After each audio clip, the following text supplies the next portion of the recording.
Economic breaking देख रहे हैं आप और आपके साथ मैं हूं ऋषिका। और शुरुआत करते हैं इस वक्त की बड़ी खबर के साथ। दिल्ली से बड़ी खबर है, जहां दिल्ली के डिप्टी सीएम के घर छापा पड़ा है। मनीष सिसोदिया के घर सीबीआई का छापा पड़ा है। सीबीआई ने आबकारी नीति मामले में छापा मारा है। दिल्ली एनसीआर में 21 स्थानों पर छापे मारे गए हैं। सीबीआई का स्वागत है, हम पूरा सहयोग देंगे, ये सीएम अरविंद केजरीवाल ने कहा है। बता दें कि पहले भी कई तलाशी और छापे हुए हैं, लेकिन कुछ नहीं मिला। ये भी अरविंद केजरीवाल का कहना है। जो अच्छा काम करता है उसे ही परेशान किया जाता है, ये कहा है मनीष सिसोदिया ने। इसलिए हमारा देश अभी तक नंबर 1 नहीं बना है। भ्रष्टाचार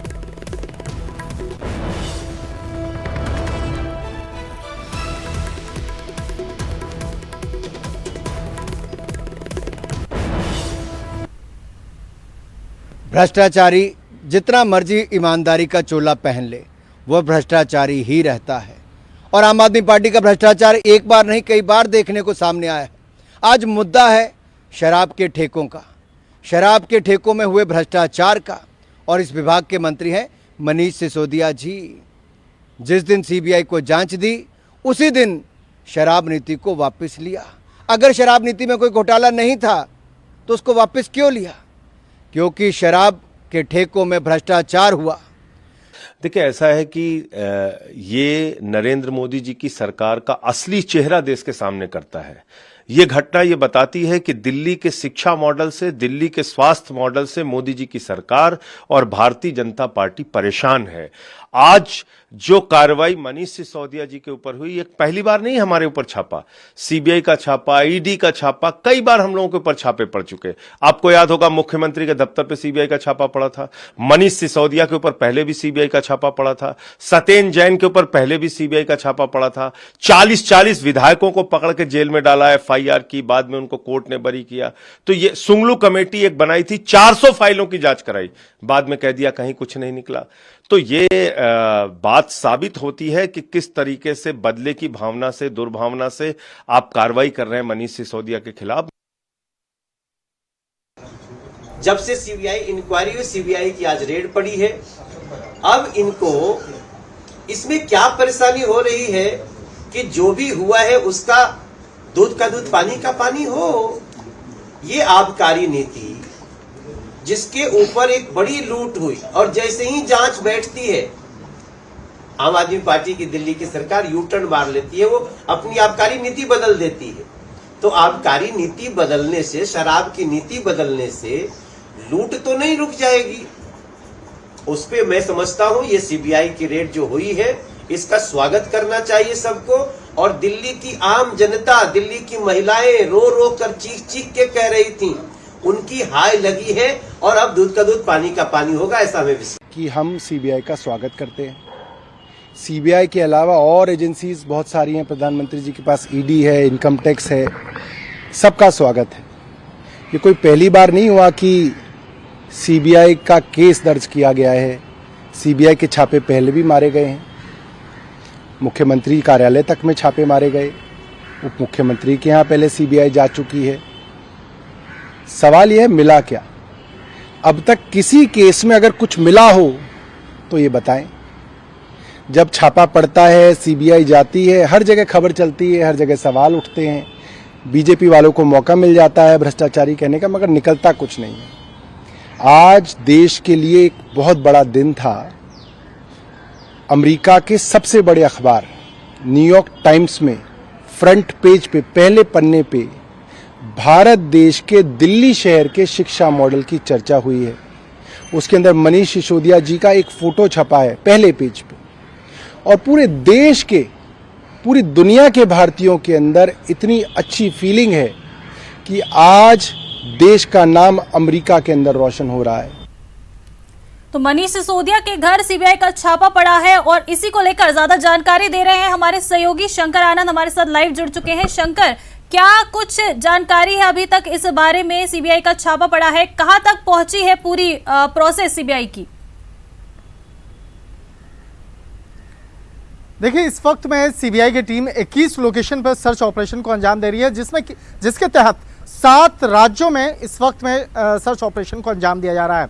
जिस तरह से दिल्ली सरकार की आबकारी नीति रही है और खास तौर पर साल 2020 से लेकर 22 तक के बीच के दौरान जिस तरह से एक शराब नीति बनी है और उसके बाद जिस तरह से खास तौर पर 20-21 का जो मसला रहा उसको लेकर दिल्ली के उपराज्यपाल ने कई ऐसे ऑब्जेक्शंस बाकायदा उन्होंने रेज किए थे और उन्होंने कहा कि कई ऐसे सवाल हैं जो बाकायदा इस शराब आबकारी नीति पर सवाल खड़े करते हैं। लिहाजा इस मामले की गंभीरता को देखते हुए और भ्रष्टाचार की संभावनाओं को देखते हुए दिल्ली के उपराज्यपाल के द्वारा सीबीआई को खत लिखा गया था। हालांकि मैं दिखाना चाहूंगा, इस वक्त मैं सीबीआई मुख्यालय पे हूं और सीबीआई मुख्यालय की जो सुरक्षा व्यवस्था यहाँ पे काफ़ी बढ़ी हुई है। सीबीआई मुख्यालय की सुरक्षा व्यवस्था इसलिए बढ़ी हुई है क्योंकि यहाँ पर जो बाकायदा जिस तरह से मनीष सिसोदिया और जिस तरह से दिल्ली सरकार से जुड़े हुए इस मामले में बाकायदा सर्च ऑपरेशन को अंजाम दिया जा रहा है, तो एक तरह से यहाँ की सुरक्षा व्यवस्था काफ़ी बड़ी है। और इसके साथ साथ जो सीबीआई मुख्यालय है, सीबीआई मुख्यालय के आसपास भी बैरिकेड्स लगाए गए हैं जिससे कि आम लोग या धरना प्रदर्शन करने वाले जो लोग हैं वो यहाँ ना पहुँच सके। और कहा जा सकता है कि जिस तरह से बाकायदा इस मामले में दिल्ली सरकार के उप मुख्यमंत्री मनीष सिसोदिया के आवास पर छापेमारी की जा रही है, एक्साइज डिपार्टमेंट के पूर्व अधिकारी आनंद कुमार तिवारी के यहाँ पे छापेमारी की जा रही है, तो या ई गोपी कृष्णन के यहाँ पे छापेमारी की जा रही है। तो ये मसला जो है काफ़ी महत्वपूर्ण है और इस मामले को लेकर पिछले काफ़ी समय से राजधानी दिल्ली में एक यहाँ के जो राजनीतिक गलियारे हैं वहाँ पर काफ़ी चर्चाएँ चल रही थी और आज भी इस मामले को लेकर बीजेपी लगातार आम आदमी पार्टी पर प्रहार कर रही है और कई आरोप लगा रही हैं। बीजेपी का कहना है कि जिस तरह से बाकायदा इस मामले पर शुरू से कहा जा रहा था कि इस मामले पर आम आदमी पार्टी के द्वारा जिस तरह से एक भ्रष्टाचार, खास तौर पर आम आदमी पार्टी के कई ऐसे बड़े नेताओं पर जो भ्रष्टाचार के आरोप लगे, तो इस मामले की तफ्तीश होनी चाहिए। और सीबीआई आज जिस तरह से बाकायदा आज इस मामले में सर्च ऑपरेशन को अंजाम दे रही है, तो ये मामला अपने आप में बहुत बड़ा होता है। और खास तौर पर कहा जा सकता है कि जो आबकारी नीति है, जिस तरह से शराब के जो दुकान हैं उसके टेंडर प्रणाली को लेकर जिस तरह से सवाल उठे थे, तो वो मसला काफ़ी महत्वपूर्ण हो गया था। और जिस तरह से बाकायदा इसका कनेक्शन राजधानी दिल्ली से लेकर पंजाब तक भी जुड़ा, पंजाब तक में भी इसके कनेक्शन है और आज पंजाब में भी सर्च ऑपरेशन को अंजाम दिया जा रहा है। तो कुल जो 7 राज्यों में सर्च ऑपरेशन को अंजाम दिया जा रहा है, निश्चित तौर पर कहा जा सकता है कि देर शाम तक ये सर्च ऑपरेशन चलती रहेगी और देर शाम तक इस मामले में कई महत्वपूर्ण सबूतों को इकट्ठा किया जाएगा, कई महत्वपूर्ण दस्तावेजों को जब्त करने का जो काम है वो सीबीआई के द्वारा किया जा रहा है। और सीबीआई की अगर बात करें मुख्यालय में, जिस तरह से हमारे सोर्स बताते हैं कि वो कई ऐसे प्रमुख कंपनियां भी हैं जिसकी भागीदारी इस आबकारी नीति में काफ़ी महत्वपूर्ण रही है। लिहाजा इन तमाम मामलों की गंभीरता को देखते हुए उसके खिलाफ ये मामला दर्ज किया गया और उसके बाद आगे सर्च ऑपरेशन को अंजाम दिया जा रहा है। मनीष सिसोदिया की अगर बात करें तो मनीष सिसोदिया के आवास पर तकरीबन 7 से 7:30 बजे ही सीबीआई की टीम पहुंची, उसके बाद सर्च ऑपरेशन को प्रारंभ किया। हालांकि ये इस मामले की सबसे जो पहली जो जानकारी मनीष सिसोदिया के द्वारा ही ट्वीट करके दिया गया और बताया गया कि उनके घर में सीबीआई की टीम पहुंची है। लेकिन पिछले 3 महीनों के दौरान जिस तरह से इस मामले पर लेकर कभी गतिरोध चल रहा था, जिस तरह से कई राजनीतिक चर्चाएं चल रही थी, आज उस मामले पर सीबीआई के द्वारा एक बड़ी कार्रवाई को अंजाम दिया गया। हालांकि देखिए, सीबीआई की अगर बात करें तो सीबीआई कोई भी मामले की इन्वेस्टिगेशन स्टार्ट करने से पहले काफ़ी होमवर्क करती है, काफ़ी तमाम सबूतों को इकट्ठा करती है, दस्तावेजों को इकट्ठा करती है, उसके बाद केस को रजिस्टर किया जाता है। तो जिस तरह से आरोप प्रत्यारोप तो अलग उसको लेकर चलिए, सीबीआई के तमाम दस्तावेजों के आधार पर, तमाम सबूतों के आधार पर ही एक्शन को प्रारंभ करती है। तो तमाम सबूतों को पहले इकट्ठा किया गया, उसे जमा किया गया, उसको देखा गया, उसकी शुरुआती तफ्तीश की गई, उसके बाद सीबीआई ने इस केस में मामला रजिस्टर्ड किया और रजिस्टर्ड करने के बाद इस मामले पर आगे की छापेमारी की प्रक्रिया चल रही है। निश्चित तौर पे अभी तक जो हमारे सीबीआई के सोर्स बताते हैं कि छापेमारी के दौरान कई महत्वपूर्ण दस्तावेजों को खंगाला गया, खास तौर पर एक्साइज एक्ट से जुड़े हुए जो तमाम जो एक्साइज जो दिल्ली सरकार की जो आबकारी नीति है उससे जुड़े हुए कई दस्तावेज जो हैं वो इकट्ठा किया गया है। कई इलेक्ट्रॉनिक गैजेट्स जो हैं उसको बाकायदा जब्त किया गया। खास तौर पर मनीष सिसोदिया और एक्साइज डिपार्टमेंट से जुड़े हुए कई अधिकारियों के जो लैपटॉप, कंप्यूटर और अन्य दस्तावेज जो हैं उसको खंगालने का काम इस वक्त में सीबीआई के द्वारा किया जा सकता है। निश्चित तौर पे कहा जा सकता है कि जैसे जैसे इस मामले की तफ्तीश का दायरा आगे बढ़ता जाएगा, कई बड़े खुलासे होते जाएंगे और कहा जा सकता है कि इस मामले में जल्द ही कुछ और भी बड़ी कार्रवाई को देखने को मिल सकता है। जी शंकर, जानना चाहेंगे कि अभी तो जो सीबीआई की छापेमारी की जो कार्रवाई है ये अभी काफी इनिशियल स्टेज पर है, अभी तो ये केवल सिर्फ शुरू हुई है। क्या लगता है, क्या जानकारी इस बारे में कि ये जो तफ्तीश है पूरी, ये कितनी लंबी चल सकती है?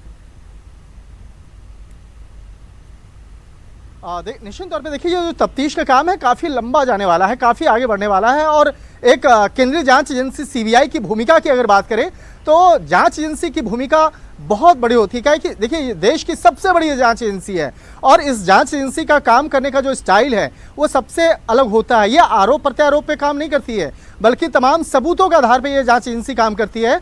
और पहले भी इस मामले में काफ़ी सबूतों को इकट्ठा किया गया और उसके साथ साथ पिछले कुछ महीनों के दौरान अगर बात करें तो पिछले 1.5 महीने के दौरान कई दस्तावेज को खंगाला और ख़ास तौर पे देखा गया कि जो शराब नीति को लेकर, जो एक आबकारी नीति को लेकर एक आरोप लग रहे हैं, क्या उस आरोप में कितनी गंभीरता है, कितनी सच्चाई है, उसको देखा गया। जो कई ऐसे अधिकारी हैं, अधिकारियों पर जो आरोप लग रहे हैं वो उसकी कितनी सत्यता है, और ख़ास तौर पर कई बिचौलियों की जो भूमिका की बात आ रही थी सामने, उस बिचौलियों को भी खंगाला गया और बाकायदा कई अलग अलग तरीके से, खासतौर पर अगर कहा जाए इलेक्ट्रॉनिक सर्विलांस की अगर बात की जाए तो कई अलग अलग तरीकों से भी बाकायदा नज़र रखी जाती है और देखा जाता है। जो आरोपी होते हैं उसको बाकायदा तमाम मामलों की गंभीरता को देख करके उसको जांचने परखने के बाद ही सीबीआई केस रजिस्टर करती है और सीबीआई केस रजिस्टर करने के बाद उसका हर एक कहा जा सकता है पैमाना है और पैमाने के आधार पर ही बाकायदा वो आगे काम करती है। तो आज सर्च ऑपरेशन हो रहा है। निश्चित तौर पे हमारे जो सोर्स बता रहे हैं कि ये सर्च ऑपरेशन कल भी जारी रहेगा, कल भी इस मामले में लगातार सर्च ऑपरेशन को अंजाम दिया जाएगा। और 21 लोकेशन, 7 राज्यों के 21 लोकेशन अपने आप में बहुत बड़ा लोकेशन है, बहुत बड़ा एक दायरा है जहां पर इस ऑपरेशन को अंजाम दिया जा रहा है। तो कहा जा सकता है कि एक शराब नीति के साथ साथ किस तरह से इस मामले में बिचौलियों की भूमिका, किस तरह से भ्रष्ट अधिकारियों की भूमिका और किस तरह से इस मामले में जो तमाम जो गंभीरता को देखते हुए किस तरह से कई अलग अलग राज्यों में जो इसका कनेक्शन है वो सामने देखने को मिल रहा है। लिहाजा इसी मामले की गंभीरता को देखते हुए ये सर्च ऑपरेशन को अंजाम दिया जा रहा है। और सर्च ऑपरेशन के दौरान देखिए, अधिकारी जो सीबीआई के अधिकारी होते हैं वो काफ़ी सतर्कता से तफ्तीश करते हैं। जब किसी भी लोकेशन पर जाते हैं तो सबसे पहले उस इलाके को सबसे पहले एक कहा जा सकता है कि एक एक चप्पे चप्पे की नज़र रखी जाती है, चाहे घर के अंदर, घर के बाहर। और आज भी